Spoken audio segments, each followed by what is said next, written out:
Yeah, I think the biggest challenge, as I tell our team and I tell a lot of young people, it's in today's world, there's so much written on how to deal with failure. I think that's not become an issue with a lot of successful or teams that are trying to do some things they haven't done before. You got to learn how to deal with success. And, we get addicted to tomorrow really fast. And so the challenge, I think, when you start to look at how do you get guys to win, or how does, a winning streak or whatever evolve, it's those players, those teams are really focused on just today. They never get too far ahead of it. And that's something that, we work really hard at is being focused on just today. Like, that's all we're going to talk about. We're not talking about going to Hoover on Monday or anything like that. It's like, no, we got a game that starts at 6 o'clock on Thursday night right here. Coach, you talk about you have such a phenomenal strategy towards the game, especially mentally. And so I'm curious, when you say all these great things, who was it? Was there a coach that you worked with when you worked at the ranks, or an MLB manager that's kind of helped shape your coaching approach today? I read a lot of books. I love to read. My kids give me a hard time calling me a nerd. So I love to read. I love to study. I ask a lot of questions. Yeah, Rocco Baldelli, when I was with the Minnesota Twins, Rocco and I did a lot together. He taught me a lot. And then I've been fortunate to be around some really special people. Brent Strom for a long time, who's a world-renowned MLB pitching coach. So I've known Brent for a long time, and he's given me a lot of wisdom over the years.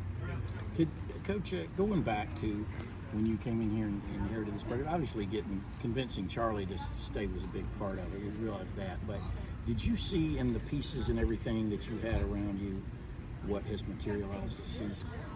You hope that your recruiting process and your system is somewhat okay. Yeah. That's what we really did. We have a system that I don't talk a lot about. I don't want people to exactly know what we're doing, but we have I like to think we have a really good system of what kind of players we're looking at. Some of those things are, I want players that can play multiple positions. You look at how many players we've had that have been all over the field. That was by design. It gives you what we call lineup flexibility, so that you can match up when you're facing a tough, classic example, Florida's guy who's going on Thursdays really, really hard on left-handers. So you're trying to get as many right-handed bats in the lineup as you can, and to do that, you got to have some position flexibility. Can you reflect on the move to Corey to lead off? I know we're reminiscing a little bit now, but sure. was that just a move that you knew you had to make, or was that an experiment at the time? No, we look at things that we joke about the Moneyball line. He gets on base, and we really wanted somebody who we felt good about getting on base in front of Charlie. That guy doesn't need to steal bases at all, because if he does, then that just opens the base up for them to put Charlie on. And so we didn't care if the guy could run or not, or was a great base runner. We just needed somebody who was going to give us a quality at bat, who at times, because Charlie's behind him, is going to get some fastballs that the count works in his favor. And we needed somebody who could hit anybody's fastball, we thought, in the country. And that's, all those things fit Corey. Is Charlie the epitome of your recruiting pitch to future possible walk-ons? Sure, right? But I think never confuse Charlie's mental approach to just anybody with some talent who you're trying to get to walk on, right? Everybody talks about, brings that up, and it's like, well, Charlie's special, right? Mentally, we know the physical talent, but to bring up Charlie to another potential walk-on is almost unfair, in my opinion. But you better have a special mind to do what Charlie did from a walk-on standpoint. Thinking of Charlie, how about Charlie Goldstein? Kind of where's he at versus? Now we're in a little different spot. Don't know yet. Mm-hmm. I'm not gonna continue to push him. If he doesn't throw this weekend, we'll see him in Hoover, I'm sure, at some point. I'll say that.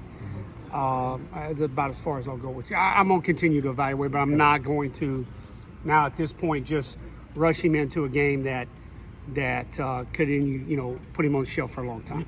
You talked just now about, taking it one at a time and players staying focused. How much is I know we talked this before too, but maturity of a lot of your guys on your team, how much does that help making that mindset possible and working? Yeah, it's hard to be mature, right? I mean, I think the older players get this, right? I mean, we used to talk about you got to eliminate distractions in life. You're not eliminating them now. You better learn how to manage them. They're not going away.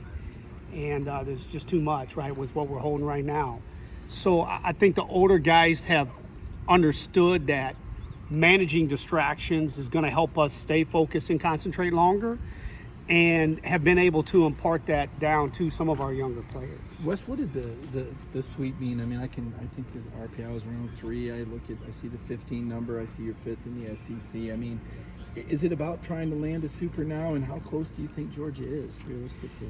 For us, sweeps are, I talk to our guys, and I mean no disrespect towards anything I'm fixing to say here. I don't ever get caught up in sweeps. I think it's great for your fan base and people to talk about, but it goes back to how do you impart winning, right? Well, you better play one game at a time, and it's kind of like I told our guys after the game on Friday night, guys, we're playing tomorrow like it's 0-0. And if we need to, I'll even tell you we're down 0-2, right? I mean, that's we have to take today, and it's so easy in this league to get caught up and just start throwing away outs and at bats and, pitches just because you've already got a series done. And so I've been asked a lot, hey, guys, I just don't get there. It's like I've been in this league long enough to know that if we get ahead of ourselves and I start trying to chase that, we're not going to play very well this weekend. Then it's not even going to matter anyway. So we got a team coming in that, I think is now, well, they did lose a player, but other than that, they're getting really healthy on the mound, which they haven't been all year. And, let's not forget this team was one of the teams picked to win the national title before the season started, and they're desperate. So, we're going to have to play our best baseball this weekend or they'll run us right out of here. So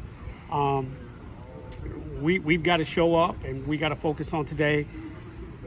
You say all that, but then, I'm not naive enough to sit here and think I don't need to think about the program and what it means to potentially host and be a national seed and go to all of those things. Well, they're massive, right? Especially in today's age with recruiting and different things. We could have a whole segment on the portal. So it's massive. What did you see click with Trey last weekend, just kind of taking that next step at the plate? I think Trey's been clicking. I think for us that we've seen it. When I say he's just not been healthy, right? I mean, he's, I don't come out and tell you all the time, he had a wrist thing early in the year, and then we had the knee thing, and then he had a rib, and it's just all this, he's had all these little bitty things throughout the year that have kept him from doing what he was able to do last weekend. And I think all you're seeing now is a real healthy Trey Phelps coming to the plate and doing some things we thought, he could do. There were some issues exploited at South Carolina with Goldstein having some problems at the plate. Is there any thought of moving Trey up in the order? Well, we're very matchup oriented. So if Dylan's not in the 3-hole, Friday or Thursday night against extreme tough left-hander, it's not because he's bad. It's because we think it's what puts us in the best position to win that game. So, yeah, no, Dylan's done fine. Hey, this game's hard. He's human. Yeah. He gonna hit a rough patch.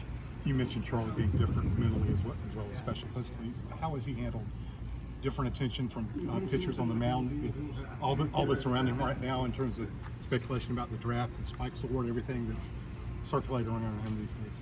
The great ones, I've said this for a while now, the great ones have this ability to expand their mind to uncomfortable levels and accept challenges.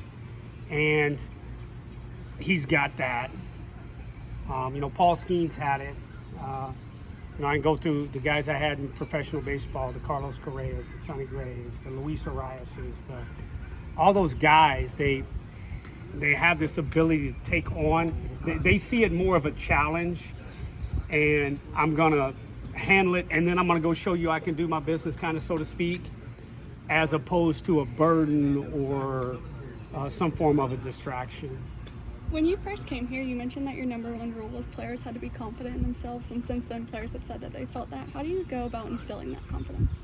Well, you know, I'm a very objective person in life, and probably too much to a fault, but I continually show them good things. I think the biggest thing to give a player confidence, you have to teach them to remember different.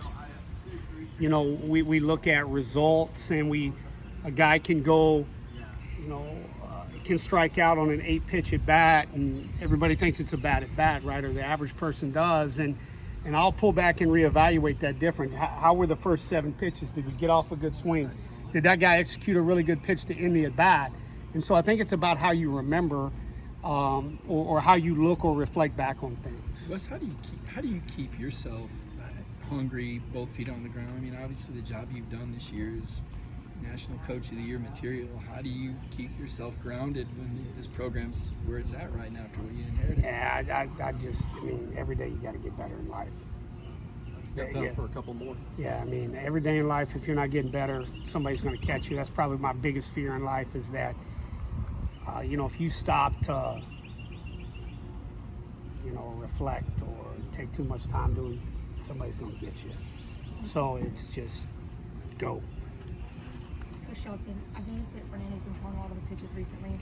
How does his baseball IQ compare to that of other catchers his age that you've worked with? Yeah, you know, I'll turn it over. I had a young man who's named Grant Cook at Arkansas, who was Team USA catcher, and him and Fernando are very, very similar as far as their mind goes. And Grant's he's in AAA with the Pirates right now. But you know, those guys, that when they have that mind, and then I can sit down with them pregame and attack a game plan with them and say, all right, here's what we're going to try to do to whoever, right? Caglione or Curlin or whoever the guy is. Here's our plan.